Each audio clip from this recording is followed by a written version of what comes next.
Fire! Fire!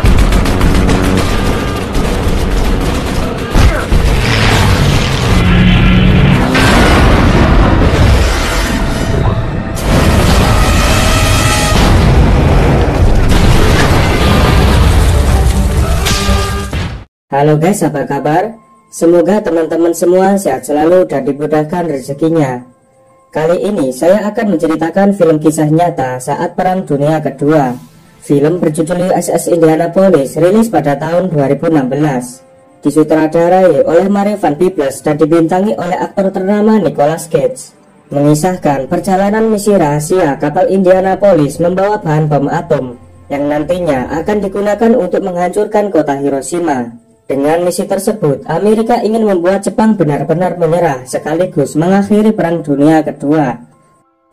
Sebelum masuk ke alur ceritanya, silakan jauhi keramaian, ambil posisi rebahan, dan inilah alur film USS Indianapolis.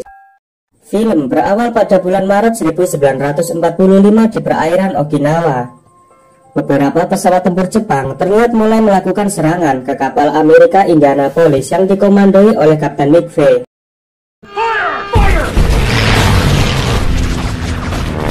Supaya pertempuran itu bisa dimenangkan, Kapten McVeigh memerintahkan anak buahnya menembaki pesawat tempur Jepang. Walau berhasil mengatasi serangan, tapi bagian depan kapal Indianapolis telah rusak karena tertabrak pesawat tempur Jepang. Di Washington, para petinggi Amerika yang tidak terima dengan kekalahan di Pearl Harbor membuat sebuah rencana besar untuk mengalahkan Jepang. Mereka akan melakukan serangan dengan menjatuhkan bom atom di kota Hiroshima. Mereka pun mempertimbangkan bahaya dan sulitnya mengangkut bom atom menuju Hiroshima dengan pesawat. Salah satu petinggi menjelaskan bahwa bom atom bisa dibawa oleh kapal cepat melalui laut Filipina tanpa pengawalan ataupun konvoi agar tidak ketahuan oleh Jepang. Akhirnya usulan itu pun diterima meski misi itu disebut sebagai misi bunuh diri. Mereka akan memberikan gelar pahlawan bagi yang berhasil melakukannya. Pada bulan April, kapal Indianapolis bersandar di San Francisco untuk melakukan perbaikan, sementara para awak kapalnya dibebas tugaskan. Salah satu awak kapal yang bernama Brian mengajak De Antonio mengunjungi rumah cewek gebetannya yang bernama Clara. Sesampainya di rumah, Brian dipuji oleh ayah Clara atas kontribusinya membela negara. Ketika bertemu dengan Clara, namun sayangnya Brian melihat Clara lebih tertarik dengan De Antonio yang jago dansa. Tanpa berbuat apa-apa, akhirnya Brian memilih pergi dari sana. Sementara Kapten McVeigh melihat kapal Indianapolis yang tengah diperbaiki di pelabuhan. Di sana juga ia menemui kawannya yang bernama McWhorter. Di tengah perbincangan, tiba-tiba mereka melihat sebuah peti misterius yang sedang diangkut ke dalam kapal. Ternyata Kapten McVeigh menerima sebuah misi rahasia atas perintah dari Presiden Amerika. Misi itu membawa dua peti menuju Tinian. Kapten McVeigh diberitahu bahwa ia hanya boleh berhenti di Pearl Harbor untuk mengisi bahan bakar. Setelah itu tidak ada konvoi pengamanan. Sebelum berangkat, para awak kapal USS Indianapolis menikmati malam dengan bersenang-senang dan berpesta. Namun kesenangan itu tak bertahan lama karena lamaran De Antonio kepada Clara ditolak oleh ayahnya. De Antonio sangat kesal karena selama ini Clara tidak memberitahu ayahnya kalau mereka telah berpacaran. Clara berusaha menjelaskan kalau ayahnya butuh waktu agar hubungan mereka direstui. Tak jauh dari sana telah terjadi perkelahian antara juru masak dengan seorang awak kapal. Sementara tentara yang lain malah menonton dan menyoraki. Untungnya perkelahian itu berhasil dihentikan oleh polisi militer. Tak lama kemudian, salah satu awak mengabarkan kalau kapal akan segera berlayar. Mereka semua langsung berlarian menuju kapal. Saat akan berpisah, De Antonio akan memberikan cincin kepada Clara. Sayangnya, cincin yang dibawa De Antonio jatuh ketika ia berusaha melerai perkelahian. Dan akhirnya, De Antonio pun pergi tanpa sempat memberikan cincin kepada Clara. Singkat cerita, kapal Indianapolis telah berlayar dengan membawa paket rahasia yang tidak mereka ketahui isinya. Kapten McVeigh merasa cemas, mengingat kapal Indianapolis sangat lemah dengan serangan bawah laut, terutama serangan dari kapal selam Jepang. Meski melakukan strategi zigzag, mereka tidak akan selamat jika Jepang menggunakan Kaiten. Kaiten adalah torpedo yang dikendalikan oleh prajurit kamikaze untuk menyerang target. Pada tanggal 19 Juli di perairan Filipina, kapal selam Jepang yang sedang melakukan patroli, tiba-tiba mereka melihat kapal sedang melintas. Komandan di sana pun langsung melakukan serangan dengan menugaskan prajuritnya untuk berada di Kaiten.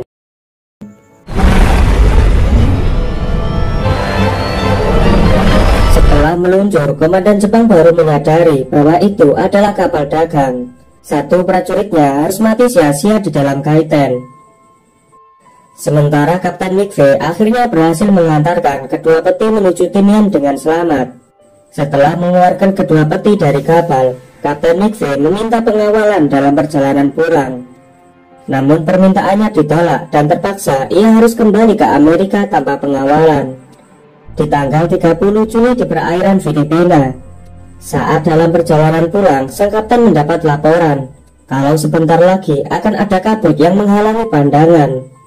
Kapten McVeigh memerintahkan untuk mempercepat laju kapalnya. Namun ternyata kapal selam Jepang telah mengetahui keberadaan kapal Indianapolis yang berada tak jauh dari sana. Mereka pun bersiap-siap untuk melakukan serangan dengan dua Kaiten. Setelah menghitung jarak dan kecepatan, Kaiten siap diluncurkan.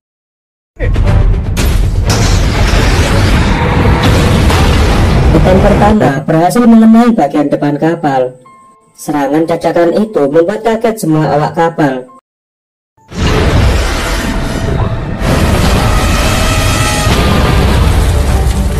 Serangan kedua ini lebih fatal karena mengenai bagian tengah kapal dan berhasil meledakkan bagian ruang mesin.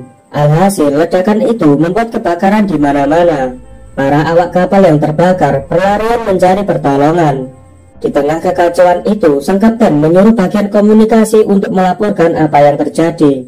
Sialnya, serangan Jepang telah mematikan seluruh jaringan komunikasi. Markas Amerika yang berada di Filipina sempat mendapat sinyal dari kapal Indianapolis. Namun Komandan Leighty menganggap itu adalah sinyal jebakan dari Jepang. Kapten McVeigh yang mengetahui kerusakan kapalnya semakin parah. Ia segera memerintahkan semua kru untuk meninggalkan kapal, karena sebentar lagi kapal Indianapolis akan tenggelam. Semua awak kapal berusaha menyelamatkan teman-temannya yang masih terjebak. Sedangkan mereka yang sudah berada di geladak kapal, mereka semua segera menjatuhkan diri sebelum kapal Indianapolis benar-benar tenggelam.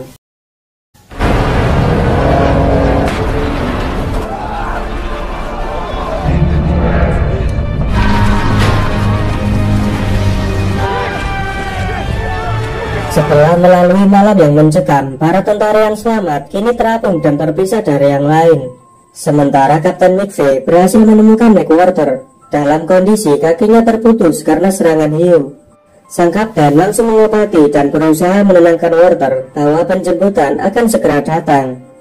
Tak lama, pasukan patroli udara berkeliling melakukan pencarian. Para prajurit yang mendengarnya langsung berteriak dan melambaikan tangan dengan harapan mendapat pertolongan.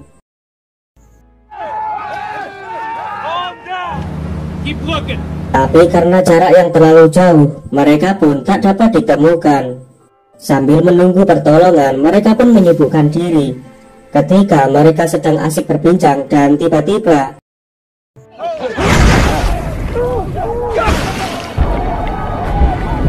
para awak kapal segera menaiki rakit untuk menyelamatkan diri.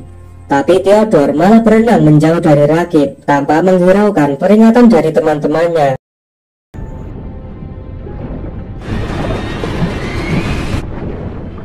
Dan setelah berenang cukup jauh, Theodore akhirnya bertemu dengan Kapten McVeigh.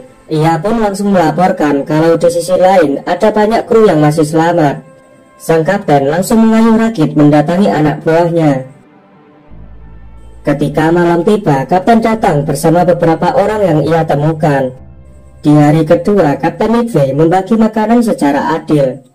Ia pun memerintahkan untuk membuka makanan satu kaleng per hari, agar persediaan makanan dapat bertahan selama mungkin. Di tempat lain, Stannis merasa kalau tak jauh dari sana ada pulau yang bisa dikunjungi. Seorang prajurit langsung membantahnya, mengingat kini mereka berada jauh di tengah lautan.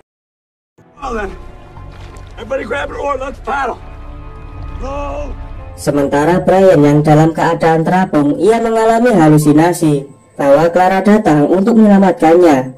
Mengetahui apa yang dialami Brian, Da Antonio berusaha menyadarkannya dan menahan Brian supaya tidak membalikkan rakit yang mereka tumpangi.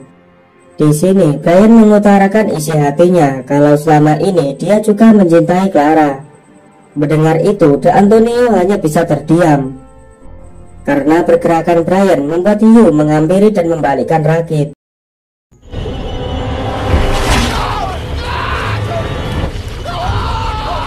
Sayangnya kaki Da Antonio telah tergigit hiu sampai terluka parah. Brian berusaha menyemangati Da Antonio agar tetap berjuang untuk hidup meski terombang-ambing di tengah lautan dengan kaki yang terluka parah. Da Antonio berpesan kepada Brian agar menjaga Clara. Ia juga meminta maaf atas semua kesalahan yang pernah ia lakukan. Setelah mengutarakan semua isi hatinya, Da Antonio mengembuskan nafas terakhirnya. Brian pun sangat terpukul atas kehilangan sahabatnya.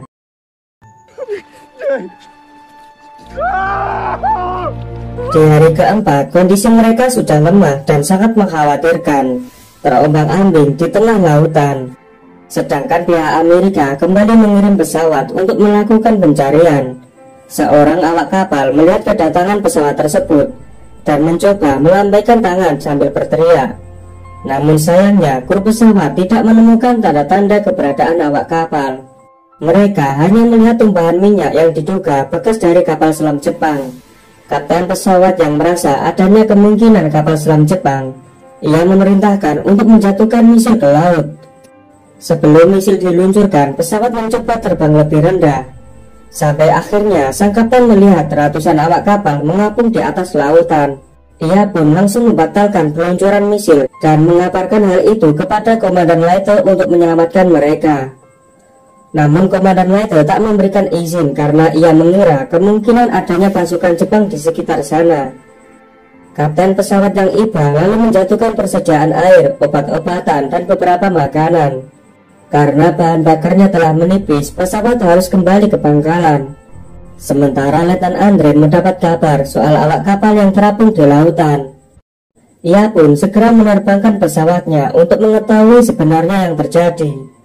Sesampainya di lokasi, Andre langsung menyelamatkan para awak kapal dengan mengevakuasi satu persatu menuju bagian atas pesawat. Tentu saja mereka semua sangat senang karena akhirnya pertolongan telah datang. Namun Kapten McVeigh menolak untuk dievakuasi dan mementingkan anak buahnya dievakuasi lebih dulu. Letnan Andre segera menghubungi Komandan Lytle bahwa mereka berasal dari kapal Indianapolis. Di Washington, para petinggi Amerika akhirnya mendapat kabar bahwa kapal Indianapolis telah tenggelam 4 hari yang lalu. Mereka pun mulai gelisah karena tenggelamnya kapal Indianapolis akan menghancurkan nama Amerika. Mereka pun sepakat untuk merahasiakan kabar tersebut dan menyusun rencana untuk mencari kambing hitam yang dapat disalahkan. Singkat cerita, semua awak kapal yang selamat telah berhasil dievakuasi dan mendapatkan pertolongan medis di rumah sakit Guam. Kapten McVeigh merasa lega ketika semua awak kapal berhasil pulang ke rumah masing-masing. Sementara Brian menyanggupi permintaan Da Antonio yang telah meninggal. Ia menemui Clara untuk melamarnya. Sebulan kemudian, bom atom telah dijatuhkan di kota Hiroshima dan Nagasaki. Karena serangan tersebut membuat Jepang menyerah kepada sekutu. Namun Kapten McVeigh sepanjang malam mengalami mimpi buruk. Ia terus dihantui anak buahnya yang telah mati. Seolah-olah mereka minta pertanggungjawaban dari sang kapten. Beruntungnya sang istri selalu menenangkannya dan berkata kematian awak kapal bukan salah sang kapten. Esok harinya Kapten McVeigh mendapat kabar kalau ada 4 kapal yang bernasib sama dengan kapalnya. Di sana ia mulai menyadari memang seharusnya kapal Indianapolis dilengkapi sonar dan diberi pengawalan sebagai bentuk perlindungan. Walau sudah mengetahui kebenarannya, Kapten McVeigh tetap menghadapi sidang militer. Ternyata sang kapten dijadikan kambing hitam oleh para petinggi Amerika. Dalam persidangan itu, sang kapten dituduh telah gagal mengendalikan kapalnya karena tak melakukan gerakan zigzag untuk menghindari serangan Jepang. Ia juga dituduh lalai menyelamatkan krunya karena tidak tepat waktu dalam memberikan perintah saat kapal akan tenggelam.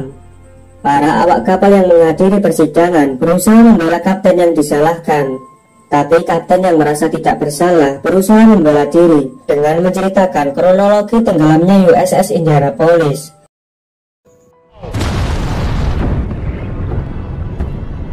Mendengar cerita kelam dari sang kapten membuat yang ada di sana menitikkan air mata. Untuk menguatkan tuduhan tersebut, ternyata pemerintah Amerika juga memanggil saksi seorang komandan Jepang yang menembakkan torpedo ke kapal Indianapolis.